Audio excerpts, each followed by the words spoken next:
May nagtanong sa akin, kaya ko daw bang makipaghiwalay kahit na mahal ko pa yung partner ko?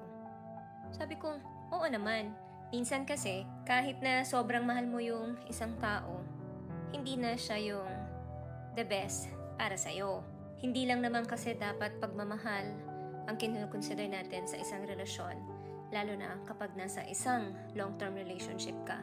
Darating at darating talaga yung pagkakataon na kahit na mahal mo pa yung isang tao, pero hindi na siya healthy sa'yo.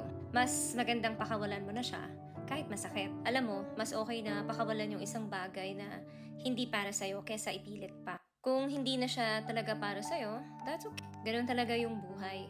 Hindi lahat ng gusto natin is makakabuti sa atin. Hindi naman ibig sabihin na naghiwalay kayo yung pagmamahalan nyo hindi na genuine, hindi na totoo.